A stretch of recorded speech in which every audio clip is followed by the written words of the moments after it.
He thought he was just buying a ship, but discovered an alien mother and child hiding inside. The ship was too cheap. Elias Vorn stood at the edge of Dock 7 and stared at it, arms crossed, jaw tight.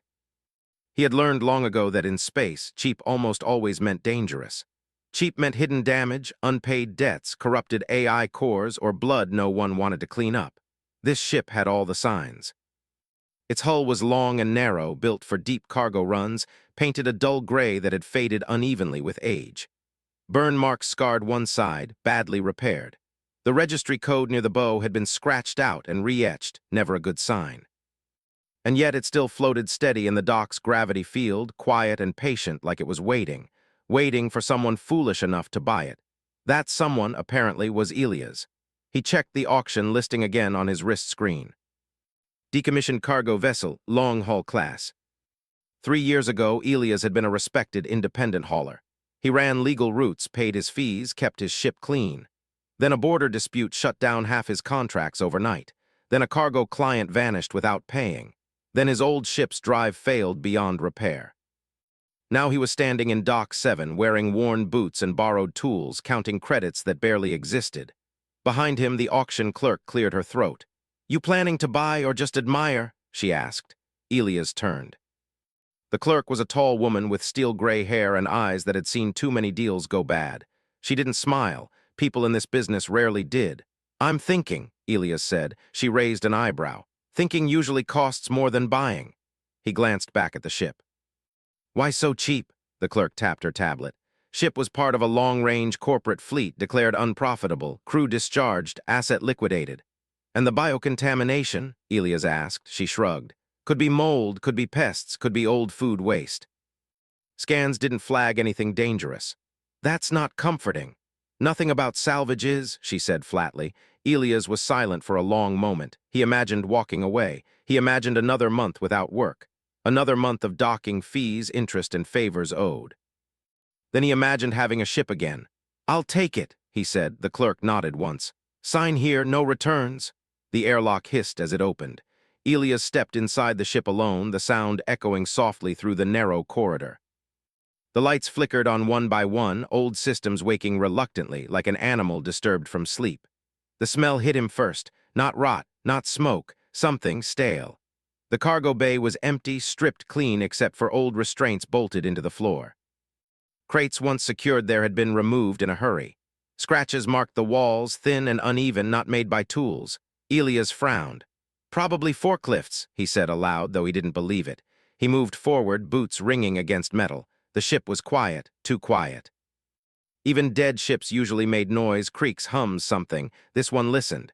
He passed the crew quarters, bunks folded into the walls, lockers open and empty, no personal items left behind, no pictures, no marks of habit. "That's strange," Elias whispered. People always left something. The bridge came next. The control chair was worn, its armrests smooth from use. The main console flickered to life when he sat down. "AI core?" he asked. A pause. "Partial response available," the ship replied in a flat, emotionless tone. Elias grimaced. "Figures, status report. Primary systems functional, secondary systems degraded, long-range sensors offline, internal life sign scanners limited." He leaned forward. "Internal life sign scanners. Minor biological contamination detected in maintenance sectors," the AI repeated. Elias sighed. "Where exactly?" The console lit up a schematic of the ship. A small section near the lower engineering crawl spaces blinked yellow, maintenance corridors. "Of course," Elias muttered. Mold loved dark, warm spaces. He stood and grabbed a handheld scanner and a light. If there was contamination, he wanted it cleared before he took the ship anywhere near a populated station. The maintenance hatch was narrow. Elias knelt, opened it, and climbed inside. The air was warmer here, still heavy. His scanner beeped softly. "Moisture levels elevated," he said. "Biological matter present." Then it beeped again, different tone. Elias froze. That wasn't mold. He checked the display. The numbers blinked uncertainly, then stabilized. Life signs, weak, faint, but real. His heartbeat quickened. "That's not possible," he whispered. He crawled deeper, light cutting through the darkness. The corridor turned sharply, leading to a sealed emergency compartment. The hatch was scratched from the inside, hard. Elias swallowed. He placed his hand on the hatch control. "Hello?" he called, feeling foolish. No answer. He opened the hatch. Inside, curled against the wall, were two shapes, not human. The larger one lifted its head slowly. Its skin was pale, almost translucent, stretched tight over a thin frame. Large, dark eyes reflected the light. Its breathing was shallow, uneven.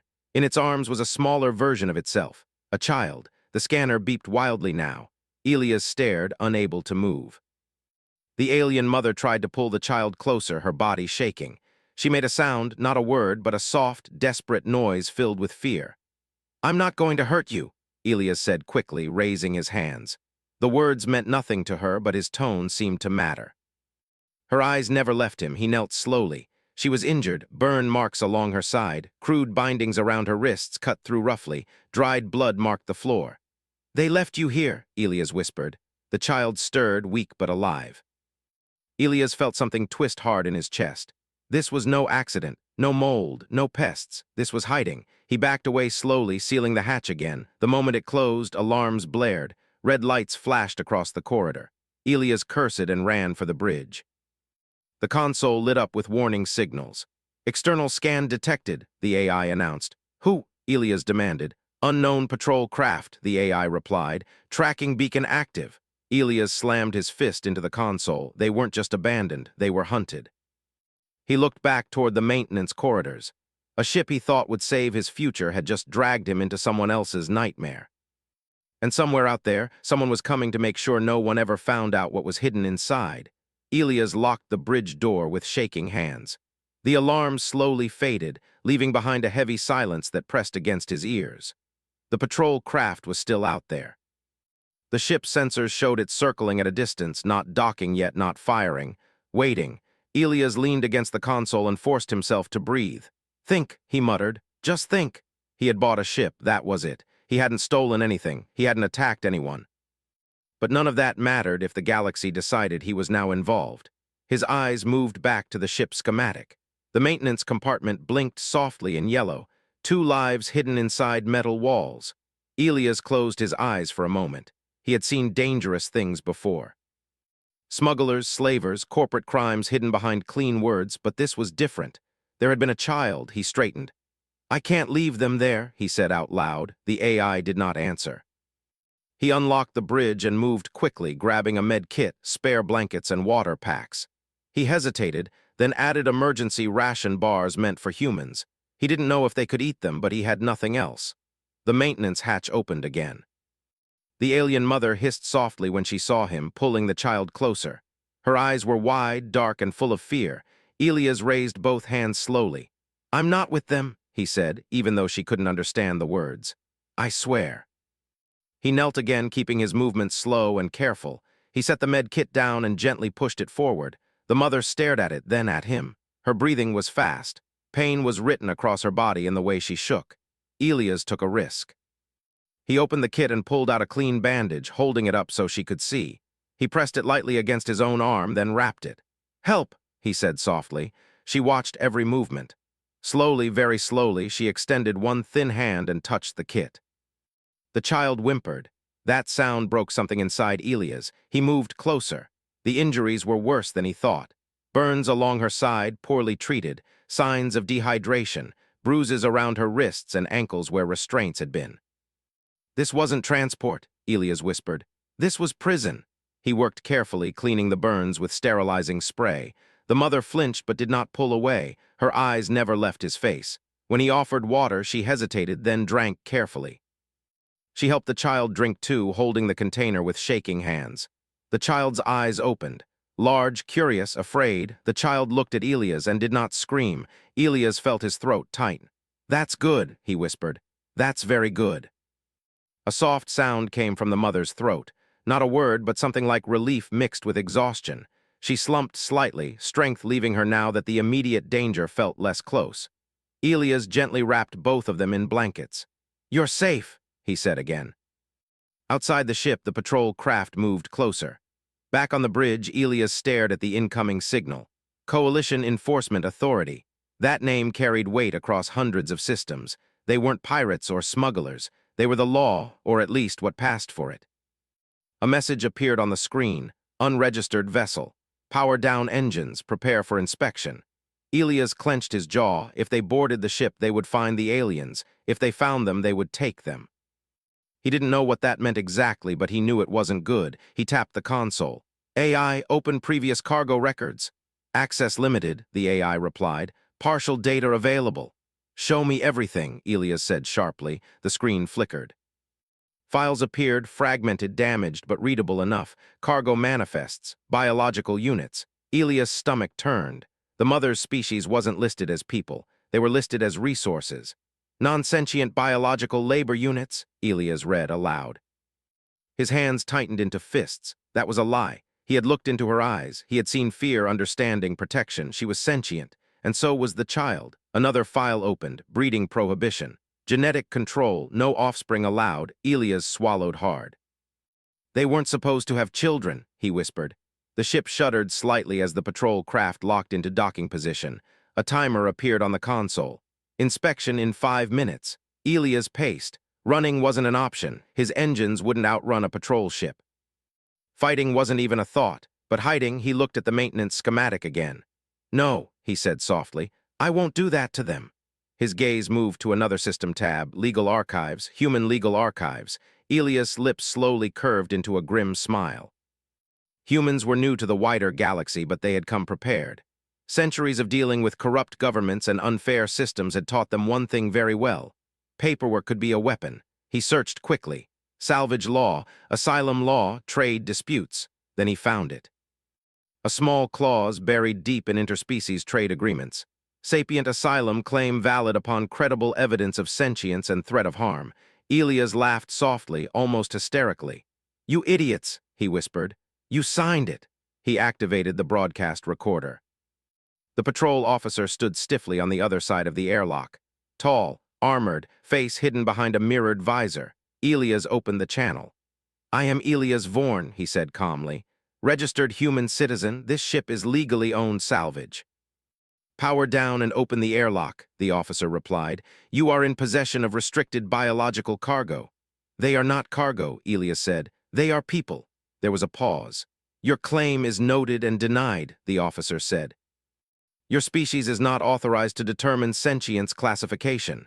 Elias smiled coldly. Actually, he said, we are. He activated the recorder and turned the camera toward the maintenance hatch. He opened it just enough to show the mother holding her child, eyes filled with fear. This is evidence, Elias said clearly. This is a mother protecting her child. That is sentience. And under Clause 74, subsection C, I am invoking asylum. The channel went silent. Elias kept talking. I am broadcasting this on open civilian frequencies, independent networks, human legal councils, medical boards. Cease transmission immediately, the officer snapped. Make me, Elias said. The patrol ship moved, weapons charged. Elias' hands shook, but he did not stop. Inspection will be delayed, the officer said stiffly. Coalition review pending. The patrol craft pulled back slightly, not leaving, but no longer boarding. Elias slumped into the chair, breath shaking. The mother watched him from the shadows of the corridor. She didn't understand laws or broadcasts, but she understood one thing. This human was standing between her child and the monsters who had hurt them, and he was not moving. The patrol ship did not leave. It stayed at a careful distance, just outside weapon range, like a predator unsure if its prey might bite back. Elias watched it from the bridge, hands resting on the console, eyes tired but sharp. He had not slept. He had barely eaten. Every sound from the ship made him tense. Behind him in the maintenance corridor, the alien mother rested against the wall. The child slept in her arms, wrapped in blankets too large for its small body. She watched Elias when she thought he was not looking. She did not understand his words. But she understood his actions. He brought food, water, medicine. He did not raise his voice. He did not show fear toward her. Fear was something she knew very well. The broadcast Elias had sent continued to spread. At first, it was just static noise across civilian channels. Then it reached human legal forums, then medical networks, then news feeds, and then it reached the wrong people. On Earth and dozens of human colonies, screens filled with the same image. A thin alien mother, a small alien child, fear in their eyes. And a human voice saying one simple sentence, they are not cargo. Humans stopped scrolling. Humans leaned forward. Humans remembered. They remembered their own history, their own chains, their own lies written into law, and they did not like what they were seeing. Ilia's console chimed. Incoming message. Human legal authority, emergency channel. Ilias exhaled slowly and accepted the call. A woman appeared on the screen, dark skin, gray hair pulled back tight, sharp eyes behind thin glasses. "My name is Judge Mara Ionescu," she said. "You've caused quite a situation, Mr. Vorn." Ilias gave a tired smile. "I tend to do that." Her lips twitched, but her eyes stayed serious. "You are invoking asylum for a non-human species currently classified as non-sentient," she said. "Do you understand what that means?" "Yes," Ilias said. "It means I'm probably about to lose everything." She studied him. "And you're still doing it." "Yes." There was a pause, then she nodded once. "Good," she said. "So are we." Ilias felt his chest loosen for the first time in days. Coalition enforcement did not like delays. Their laws were built on speed and silence. Problems were removed before questions could be asked. Ships disappeared. Records were cleaned. But now the problem was public. The patrol commander contacted Ilias again. "You are interfering with coalition operations," the officer said. "Human involvement is not authorized." Ilias leaned back in his chair. "You boarded human ships for years," he replied calmly. "You inspected our cargo, you fined us, you arrested us." "That was different," the officer said. Ilias smiled coldly. "It always is." In the maintenance corridor, the alien mother stirred. Her pain had lessened slightly, but her fear had not. Every vibration from the ship made her tense. Every distant sound made her grip the child tighter. Ilias knelt near her, holding a small device. "This is a translator," he said softly, even though he knew she could not understand yet. "It listens, learns, it'll take time." He activated it and placed it near her. She watched with wide eyes. The child woke and reached out, touching Ilias' finger with small, thin digits. Ilias froze. The touch was light, curious, trusting. He swallowed hard. "I won't let them take you," he whispered. The translator device pulsed softly, learning. Across human space, ships began to move. Not warships. Civilian ships, medical vessels, legal transports, independent journalists, rescue crews. They filed flight plans. They followed regulations. They did everything by the book, and the book was thick. Coalition systems began to clog with requests, appeals, and challenges. Every inspection was delayed. Every enforcement action questioned. Human lawyers were very polite and absolutely relentless. The Coalition Council convened in emergency session. Holograms flickered to life around a vast chamber. Species of all shapes and sizes filled the space, voices rising in frustration. "This is a classification matter," one counselor snapped. "Humans are overreacting." "They always do," another replied. A third leaned forward. "The footage shows clear emotional response, parental bonding." "Emotional behavior does not equal sentience," someone argued. "Then explain the language suppression implants," another counselor said quietly. Silence fell. Files appeared in the air, medical reports, neural scans. Genetic restrictions, evidence humans had uncovered within hours. The truth was no longer hidden. Back on the ship, Ilias felt the shift before he saw it. The patrol craft moved again, but this time it was not alone. 3 human-flagged ships dropped out of jump space nearby. They did not raise weapons. They raised cameras. Broadcast lights flashed on. The patrol officer contacted Ilias once more, voice tight. "You have escalated this beyond acceptable limits," the officer said. Ilias nodded. "So did you years ago," the officer hesitated. "For the record," Ilias continued, "this ship is under human asylum protection. Any attempt to board will be treated as a violation of civilian rights." "That would be an act of aggression," the officer said. "No," Ilias replied. "It would be a crime." The translator chirped softly. Ilias turned. The alien mother was looking at him. Her mouth moved. A sound came out, not a scream, not a cry, a word. The translator hesitated, then spoke in a flat, synthetic voice. "Safe," Ilias' breath caught. "Yes," he said immediately. "You're safe." Her shoulders sagged, just a little, relief. The child made a small sound and smiled. The broadcast cameras captured everything. Across the galaxy, billions watched, and the lie finally broke. The first thing the Coalition noticed was silence, not the calm kind. The dangerous kind. Across monitored space lanes, human ships were moving, but not like fleets. They traveled in loose lines, careful spacing, proper filings. Every jump was logged. Every course was legal. There was no excuse to stop them. Coalition enforcement officers watched their screens in growing discomfort. Medical ships, civilian transports, legal courier vessels, news platforms broadcasting live, too many witnesses, too many eyes. Elias stood on the bridge of his ship as a human medical vessel eased into position nearby. Its markings were bright white and blue, clearly visible. No weapons, only symbols of aid. The patrol ship stayed back now, far back. It no longer felt confident. A human doctor appeared on Elias' screen. "Medical ship Mercy Dawn requesting permission to dock," she said calmly. Elias swallowed. "Permission granted," he replied. The airlock cycled. The alien mother stiffened at the sound. Fear rushed back into her body like cold water. She clutched her child tightly, eyes wide. Elias knelt beside her. "It's okay," he said softly. "They're here to help." She didn't understand the words, but she understood his tone. The doctor entered slowly, hands visible, movements careful. She was human, middle-aged, with tired eyes and gentle hands. She knelt too. "Hello," she said quietly. The translator device pulsed. "Help?" the mother asked. "Yes," the doctor answered, voice steady. "Help." The child reached toward the doctor's sleeve. The doctor smiled. Medical scans confirmed what humans already knew. The species was fully sentient. Complex neural patterns, language centers deliberately suppressed, pain response heightened to improve obedience. Someone had designed suffering. The findings were broadcast live. Coalition channels tried to shut it down. Human lawyers reopened it. Again, and again, and again.